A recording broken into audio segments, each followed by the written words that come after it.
feelers? Welcome to another episode of Feelings Explained. So, feelers, you are not in a Senate hearing right now, but you are in fact watching or listening to our podcast. So, if you are enjoying our episode so far, or if you're a beginner with our episode or with our podcast, welcome.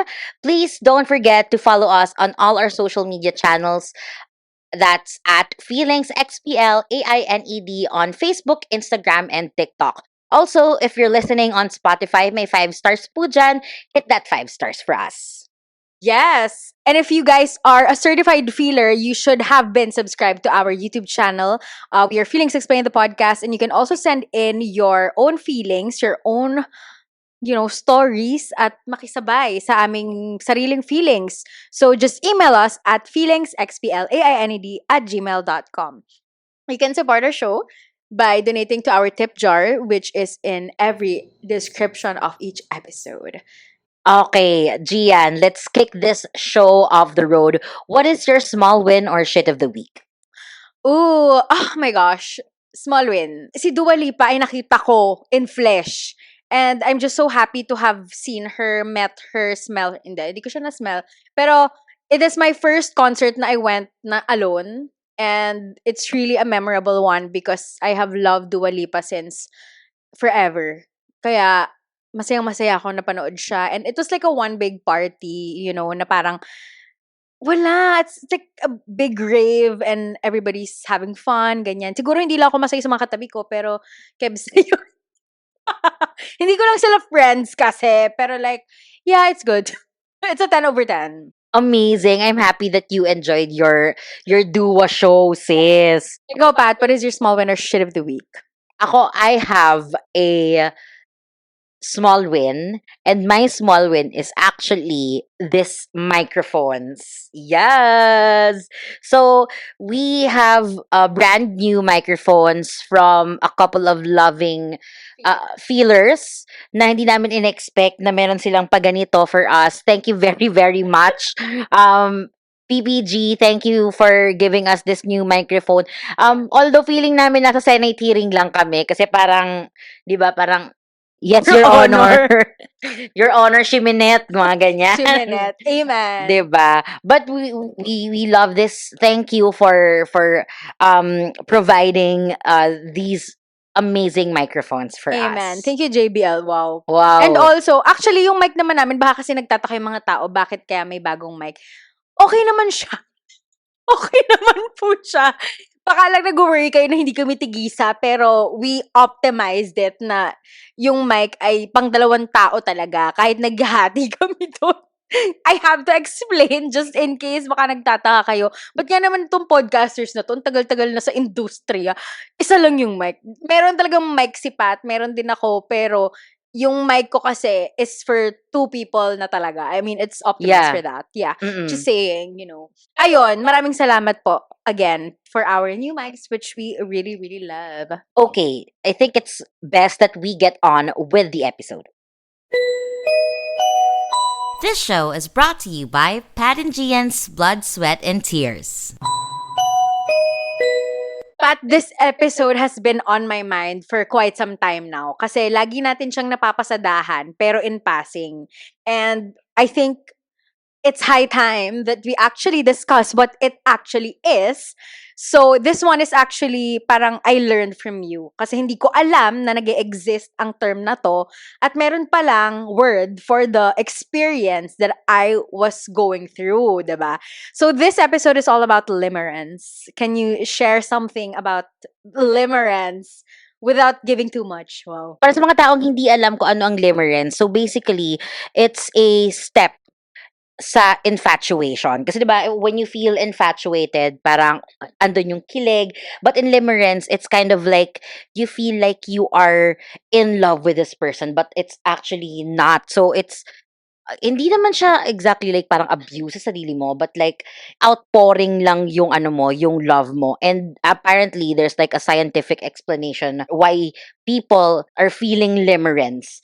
And hindi lang naman din ikaw ang naka-experience noon, I'm sure. At nalaman ko lang din to apparently sa TikTok. or mga Instagram reels who are discussing about limerence. So I think it's best na himayin natin itong limerence na ito. Amen. Okay. So, Gian, kasi diba, like I said earlier, limerence is kind of like a step sa infatuation. So, with that in mind, ano yung earliest na natatandaan mo na you felt like you were so into this person na grabe yung feelings mo na parang it's a match made in fucking heaven? Okay, so disclaimer, hindi ko na feel yung match made in heaven kasi alam kong hindi. Alam kong delusion ko na lang yun. Pero tanda ko nung college pa lang. And na-mention ko na siya at hindi naman ako nahihiyang aminin kung sino yun, 'di ba? Pero parang hindi na lang OA na siya na naman. Hindi ko sasabihin yung name, pero nabanggit ko na siya sa ibang episode natin na meron akong super crazy infatuation to this person na I kind of like felt or parang admitted na, oh my God, am I actually in love with this person? Pero hindi naman talaga in love in love. Parang akala ko nga talaga ay, you know, it's just infatuation or something. Pero I guess that's really the first time na na-experience ko siya. But I didn't have the word for it or the term. So yeah, na parang sobrang, nung sinabi mo sa akin, kasi 'di ba alam mo yung experience ko. Sa lahat naman ng taong nabubuhay sa mundo, si Pat yung may alam. So, ng mga ganap ko. So, you know, what my process is like, how I think, whenever I like someone, blah, blah, blah. Tapos, ito nga, nung bigla mong pinoint out na, wait lang, parang hindi ka naman talaga in love dyan. Ito na yung ibang person na, hindi na to yung nung college. This is moving forward na in the timeline. And so, parang, oh, may ganun pala. Tapos yun nga, dahil, syempre, sinerge ko siya, parang, oh my God, that is exactly what I'm feeling. Yeah. Na hindi ko ma-explain kasi apparently yun pala yun. Yeah. Ako naman, yung ganyang feeling ko is, hindi ko kilala tong taong to, but it's a model. And nasabi ko na siya before. Oo, na parang yung buong buhay namin na plot ko na siya. Yeah. Kasi iba yung feeling if you're in limerence, no? Yung parang you are, ang ganda ng sinabi mo na parang delusion siya eh, na siya yung iniisip mo, siya yung gusto mong hingahan mo, alam mo yon, yung every waking moment of your life, siya yung nasa utak mo na kaya it's easy talaga na to mistake it as you are in love with this person, 'di ba? Yeah, exactly. And then when I think about those other feelings before love itself, I would always question na parang, so ito na yung peak. Parang kasi 'di ba pag in love ka, feeling mo yun na yung ito na yun eh. Ito na yung kataas-taasang pakiramdam ko para sa isang tao kasi love ko siya or something. Pero parang apparently, because of all these other terms, meron pang other words or expressions to actually describe those feelings. Yeah. Na parang, okay, so wala pa ako sa peak. Nung nalaman ko yung limerence, parang, so ibig sabihin, hindi naman safe zone, nasa may delusional zone na nga. Pero, I mean, delusional yet grounded, yet aware. Yeah, It's not like delusion na parang nabaliw na talaga, na alam mo yun, hindi Hindi siya obsessed. Bukas pa yung utak ko, guys. At saka bukas pa yung mata ko na parang, girl, ginagawa ko lang to kasi wala akong ibang option. Hindi naman siya dahil hindi naman dahil mahal na mahal ko siya eh. Wala lang talaga akong ibang mapagtuunan ng pansin. Yun siya. Yun ang sasabihin kong totoo talaga. Na parang, honestly, when I think about it na, but do you really like him? Like, is it really that deep? Pero ang tagal ko pa't pinagdaanan tong limerence na to. Parang, di ba? Ay, totoo. Ang matagal talaga ang limerence. Ito nga kasi ang scientific thing doon. So, apparently, sabi nung isang, I think, some girl psychologist, basta sabi niya basically, yung brain daw natin kasi, hindi siya nagre-release ng dopamine. So, when we're in love, 'di ba, nagre-release siya ng dopamine kaya tayo kinikilig, kaya ka happy pag nag-message yung crush mo or nakikita mo siya. So, sa limerence, dahil mababa yung dopamine mo, yung brain mo ngayon, binabalik ka niya doon sa scenario or binabalik niya yung utak mo doon sa person na you're quote-unquote in love with. Alam mo yon, which is hindi ka naman talaga in love doon. Parang I feel like in layman, mesmerized or in layman's terms siguro parang in-overhype lang ng utak mo yung experience or yung taong yon, but you're really not in love. Kasi gusto lang niya i-provide yung dopamine.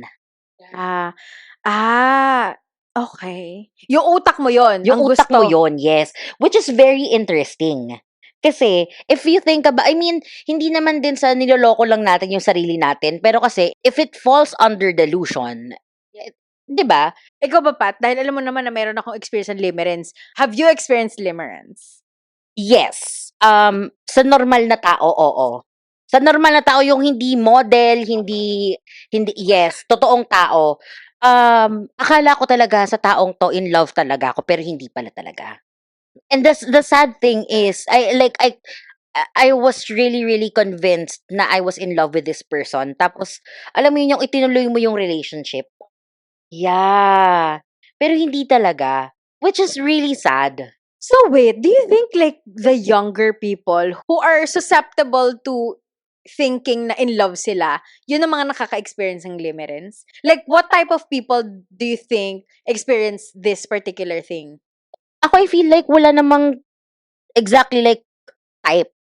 Kasi lahat naman ng tao makaka-experience. It's just that kailangan lang you're very aware if you are infatuated with this person, if you love this person, or if you're in limerence. Alam mo yon? Mhm. Kasi kung I feel like a good way to know if you are in love with this person is if at hindi yung ano yung parang oo ka na lang sa lahat ng kayang gawin. Yung parang pag itong taong to naghirap ba, sasamahan ko siya. Tapos sabi mo oo. Kaya hindi. Kasi alam mo naman pag sinabi kunyari, let's say, yung pinaka-crush mo, Gian, sinabi pag naghirap ba siya sa'yo at kumatok siya sa bahay mo at sabing, pwede mong makitira sa'yo dito ng 3 months. 'Di ba? Oo ka ba? I mean, alam mo yon, realistically speaking, first week kaya pa kasi syempre kilig-kilig ka. Pero 3 months na walang ambag sa buhay mo, aminin mo, magagalit ka, pera. wala siyang pera. Ganong level. Feeling ko doon mo malalaman kung in love ka ba talaga o hindi eh. Makes Makes sense, 'di ba? Yeah, right. Yung parang through thick and thin. And like, Yes. through sickness and health. And like, yeah. 'Di ba? Okay. O kaya kung itong taong ba na 'to, hindi siya naligo ng 7 buwan, kaya mo ba siyang halikan? Yung gano'n. 'Di ba? Or kaya mo ba siyang alagaan pag nasa coma siya? Alam mo yon, yung mga gano'n. Yeah. I feel basically, the unconditional love. Yung ako feeling ko gano'n. Yun ang pagmamahal para sa'yo, tama ba? Hindi, feeling ko lang yun Para yung malaman. para malaman. Kasi Gets. kung in limerence naman kasi may isip mo, oo kaya ko, pero isipin mo siya realistically. As in, hindi yung yeah. take out the delusions, place yourself in reality and see the facts. Yun. Okay. I get it. Yeah, damn. Okay, so Pat, beyond the feelings of, kind of like delusion and having a crush on someone, syempre, 'di ba, for sure may deeper underlying things pa na pwedeng mag-contribute kung bakit mo nararamdaman ang limerence. So what do you think or what have you found out so far? Ako, I feel like most of the time, it's one-sided. Na I'm sure na kaya din siguro Actually, masasabi natin na Your Honor, I agree. amen. Your Honor, I feel you! Alam mo, actually, tama nga, no? Kasi sa infatuation, minsan, pag crush, okay lang yun, one-sided siya, madalas mawawala siya. And pag naman infatuated ka sa isang tao and infatuated siya sa'yo, it can lead to love and, things like that. Pero, yeah, limerence one-sided lang siya, as in, gigil ka dun sa tao eh. Alam, ibang level yung gigil. And you know what I'm talking about, Gian. Wag na nating i-deny. Yes, Your Honor. Ilang buwan na po. Sobrang timely ng mic na to, ah. I know. For the limerence of, my life. My God. Oh my God. Okay, anyway, sige, continue, Pat. So, one-sided. My Yes. God. Okay, feelers, alam nyo na, pag one-sided, hindi yan love. Limerence yan. Tapos, another one is that it can be platonic. So, like, hindi lang siya yung parang romantic feelings. Yeah. Oo. So, either minsan yung parang sobrang attached ka sa isang tao to, like, you really, really want to be their friend. Pero hindi naman talaga. Right? Oh my God. Oh my God, so the fans are like I don't limerencing. I don't think Ano ba? na limerence yun kasi it's just like idol worship eh. Well, yeah. Okay, Oo, okay. but So there's that. Okay. ako feeling ko lang when it comes to platonic limerence is that yung nakita mo lang tong tao na to tapos biglang gusto ko siyang maging friend as in yung ano kaya feeling pag naging friends kami you fantasize about it. Like kunyari gusto ko maging friends kami ni Dua Lipa. Hala pag naging friends kami ni Dua Lipa, feeling ko magsho-shopping kami, ililibre niya ako, tapos bibigyan niya na ako ng ano, alam mo yung ganon? Nakabuo ka na ng buong pangarap as a friend, ganon. Yes, ako, may limerence ako for Miley Cyrus kasi pangarap na pangarap kong malaman yung tea about Liam and her. And like, I want to be her friend because I want to know what the tea are. Like, what the tea is. Where. Who. What. When. How? Basta yon gusto ko malaman. So, gets. Okay, okay. Oo, ganon. Yeah. But does it consume every waking moment of your Naman, life? I don't think so. No, only when I think about Miley. So which- it's a fantasy. Oh, Oo, Ang not daming words, ha? Diba? Like, what the fuck is this shit? pero ako Yeah. I feel like kaya siya pasok siya sa limerence if you fantasize it everything na parang it consumes your daily life. Yeah, gets. Oo.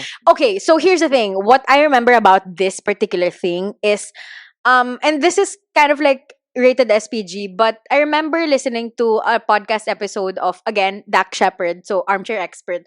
Tapos ginest niya sino yung guy sa White Chicks and Brooklyn Nine-Nine? Si Terry Crews? Terry Crews, Terry yeah. Crews. So, it is notoriously known na he was a porn addict. Oh, really? Yeah. So, I think, what I can correlate to limerence is being an addict of some sort. Kasi, basically, dahil nga porn addict daw siya, kunikwento nga to ha, kaya hindi ito parang insider information or something like, yeah, this is public knowledge where he really shared, like, in public na he suffered from that, na parang dapat nga maghiwalay sa asawa niya, na pinatawad lang siya, ganun. Tapos, basically, addiction, which is like, the porn addiction that he has, was like, consuming talaga. Yung tipong, he misses work, he misses taping or shooting, because may mga ganung Yeah, eksena. Oh, my God. Ganon. Well, that's addiction. So now, I'm thinking, like, is limerence some type of addiction or, I don't know. Or, before siya, bago ka maging addict or something. I mean, I'm not the best person to like say that it's addiction or it's a disease kasi ano naman tayo, I'm not credible enough. Alam mo yon. But I feel like siguro part din siguro siya ng isang trauma, I don't know. Possible, 'di ba? Oo. Kasi for you to fantasize something na every waking moment of your life hinahabol ka, iba na yon. And I remember Terry having that emotion or that parang attachment to the porn na parang siya mismo ayaw na pero parang kailangan ko siya alam mo yun, may ganong urge. So I'm like, oh my God, interesting. Well, it's just so interesting to me but naalala ko lang siya because of this particular topic. 'Di ba? Tsaka ang interesting dito sa limerence kasi is that ako for me lang to it's mostly mistaken as love. It's really dangerous kasi I feel like it can lead to obsession. Feeling ko Yeah. lang to It's giving you It's giving you Joe Goldberg. Oh my God. feeling ko lang kung may mga psychologists po dito, baki-correct na lang po kami. Willing po kami mag-erratum. Yes. Kasi, Oo. correct. Kasi we're not really in the, position to diagnose or- anything. Oo. Yeah, we're just basic human feelers. Wow. Amen. Right? So, yun. Oh my God. So, delikado pala siya. Ako, yes. For me, Yes. parang knowing now that I'm at the picturing, hindi naman. Kasi parang nung una, when you hear the word limerence, it doesn't feel like it's a dangerous zone to be in. Pero apparently, kung talagang masobrahan ka na parang maging obsession na nga siya or like, maging unhealthy na yung approach mo because of this particular feeling, then crazy. Like, fuck. Ewan ko na. I know. Kasi isipin mo, like, sige, hypothetical question If you were in a relationship with someone na you completely love, tapos yung partner mo is as a limerence lang pala siya, wouldn't that break your heart? Na parang basically sinasabi na, I'm just feeding something in my brain. Ang sakit lang nun. Imbalance sa May relationship. imbalance lang sa relationship mo. And may betrayal. Pero ang tanong doon, alam ba nung taong may inlimerence siya, na inlimerence siya? I think yun yung parang the overarching question that I have for people who doesn't even know. Like ako, I knew of limerence just this year. Tama ba? This year lang, diba? And thank you, TikTok, for teaching us. But Amen. Thank you, yeah, TikTok. like, I don't know. Alam mo, actually, yan din ang question ko eh. Like, how do you get out of limerence? Diba? Kasi kasi Sige. you feel like you're in a loop. Ako, yun ang feeling ko, Oo. ha? Well, me, as a recovering limerent, as a recovering limerent girly, honestly, well, hindi rin ako the best person to actually, suggest. Pero, sige, magsimula tayo sa, totoo pat, di ba? I'm in limerence lang naman. Yes, totoo po yan, Your Honor. Okay, Your Honor. So, in limerence nga ako. Ako, personally, I really want to get out of it. I think that's the number one step na parang, I, myself, the person who is in limerence, has to have that drive to get out of that limerence. Oh my God, yes. Or parang, it's not even thinking about na, oh my God, kailangan ko makaalis dito sa emotion na to. It's more of like, I just need to let this go because this will go nowhere. Like, I've waited. You've waited a long time. I've waited a long time. It's like, and there's nothing to wait for. That's the thing. Na parang, it's waking up in your fantasy shit or parang in romanticizing. Kasi, syempre, di ba, ako naman, aaminin ko naman, hindi naman ako nag-drawing lang. Meron po akong basihan. Bakit? Ganun. Hindi po ito gawa-gawa ng aking imahinasyon. Exactly. Like, I'm not making this up. Like, the initial thing is that I did not make this up. It's more of like, I rode with it. Or like, okay, sige nga, try natin, tingnan natin. Hanggang sa, ay, puta ka na limerence. Gago. So, because I experienced it myself, na parang with that in mind, ayoko na siya. Parang, hindi naman sa ayoko siya. Pero parang, tapusin na natin. Parang ano lang siya, parang moving on lang from a heartbreak talaga. It's just that dito, walang heartbreak, walang relationship. Wala. Puro saya't kinagpis lang. Paasa. Mga ganun. So, alam mo yun, number one, I think, feelers, the first step is na gusto mong umalis doon, di ba? Second is gising ka na parang, okay, ito na siya. So, parang kailangan ko na itigil kasi sayang naman yung oras ko, sayang naman yung energy ko na nilalagay sa isang bagay na wala naman nangyayari pabalik, parang ganon. So, more of like that. I don't know how long it will take people, but for me, it took me a long time for me to, not even to wake up because I'm so aware of what actually is happening. Pero alam mo yung kapag may gusto kang tao, 'di ba? You will give exceptions or you will give a window para sige, bigyan natin ng emerald. Lagyan natin ng timeline. Mga Diyan ganun. tayo nagsisimula Oo, 'di ba? Putang ina nyo eh.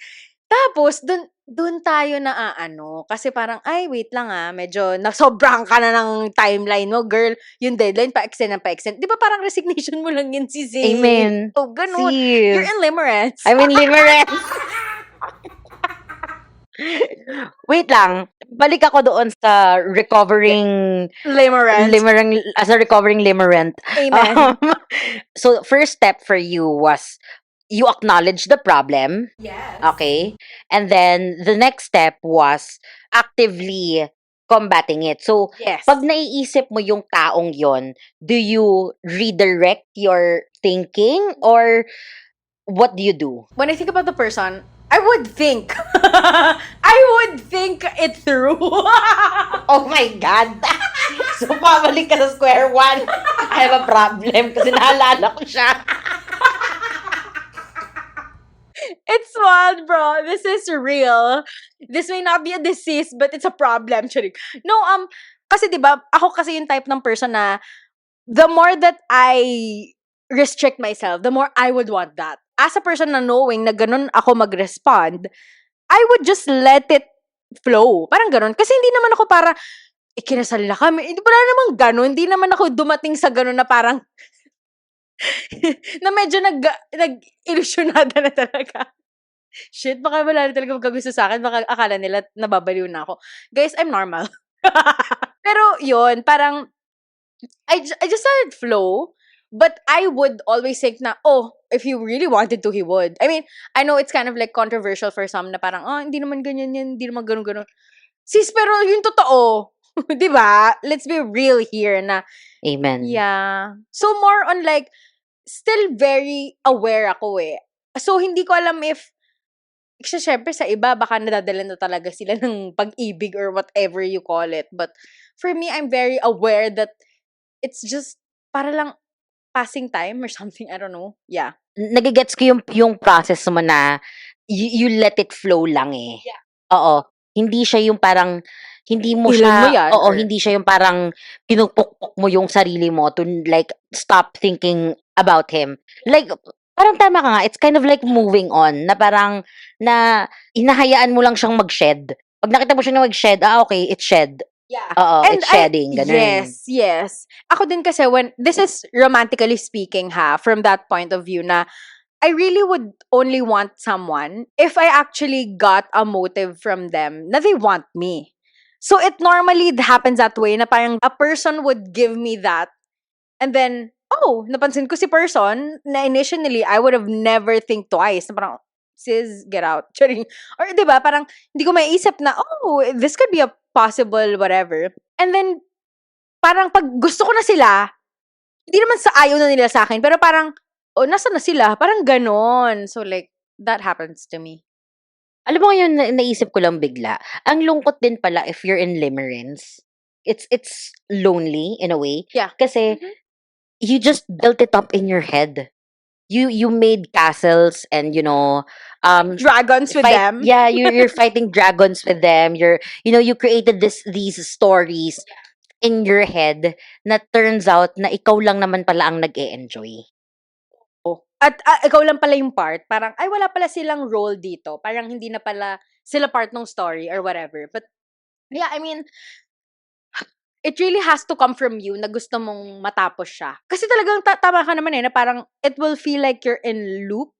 Na, oh yeah, yun na naman. Ito, ganun. So, yun. Pero may, ewan ko, sa mga iba pong recovery, meron dyan. May mga tips po ba kayo? Kailangan po namin. Okay, Pat, with that, naibigay ko na lahat ng cards ko dito sa limerence na to dahil bigay na bigay po talaga ako when I feel something, wow, for someone. Natawa talaga ako kasi like, this person would have never think about it. I just know. Wow. Pero matatawa ako kung pareho pala kami. Ay, dun siya. Yung loop dun nagsisimula yung parang, ito yung nafe-feel ko. So, ito yung nafe-feel ko. Possible na nafe-feel niya rin yun. Pero hindi ko Oh, alam. gets, yeah. Pero hindi namin alam kasi pareho kaming tahimik dito. Pareho kami, alam mo yun? So, honestly, I don't have an answer to that. I don't know how to solve that shit. So it's a never-ending question of like what ifs. Yeah. So if you start with a what if, it will like babalik ka dun sa Kaya, itigil na yung what ifs, Mare. Yun. That's where do I go from there? Ikaw, Pat, where do you go from here?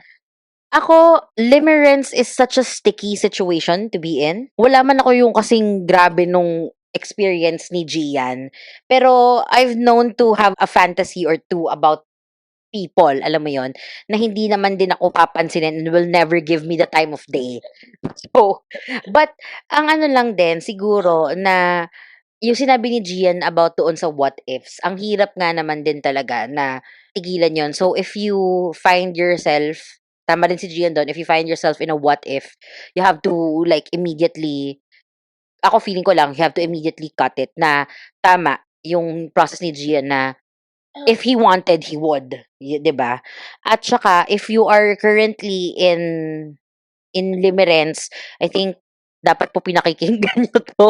Kasi ito yung time para malaman nyo kung may problema kayo. And it's not love, Han. It's not love. Kasi kung love yan, I mean, for sure naman hindi mo siya kayang ding halikan. Kahit 7 months na siyang hindi nagtutoothbrush, grabe na yung bad breath nun. Pero at least hug kaya mong gawin, di ba? Kaya mo pa rin siyang kausapin. Di ba? So, yon. That's where I go. Ikaw naman, Gian, where do we go from here? Well, I think feelers already have an idea on where I want to go, but it really is to move out of this limerence. Charing. Pero hindi, honestly, I feel like I don't have any more, maybe remnants, but it's not that deep. Yun yung gusto kong sabihin na even if we're talking about this in an episode, ibig sabihin, it's an important topic, diba? That is close to our hearts or like we want to talk about this. Yung case ko ay something honestly kind of for entertainment. Not that I'm doing it for entertainment, but ang funny na lang niya. It's not like a deep thing na parang, oh my God, I'm psychologically challenged because I'm in limerence or something. So, okay lang ako, guys. Huwag kayong mag-alala. Tinatawanan lang namin siya because it really is funny. It's so comedic na parang, oh wow, it's been so long, yet we're feeling this way. But, I think, like any other feeling naman, whether it's limerence or not, it's important to be very, very aware pa din of kung where do you stand in these emotions. Kung okay lang bang maramdam mo siya patuloy-tuloy or like parang kaya mo bang sikmurain na nandun ka sa state of mind na ganun. Kasi kung hindi, kailangan mo na siyang aksyonan. Pero kung yung medyo light-light lang naman, okay lang naman. Hindi ka naman pinagbabawalan na maramdaman yun. Hindi naman siya totally like, oh my God, dangerous, diba? So, yun lang, parang keep an eye on how you're feeling or your emotions, diba? So that it's at bay. So there, that has been my takeaway from this wonderful episode. So, feelers, you have reached the end of this episode. This has been Pat. And this has been Gian. Bye!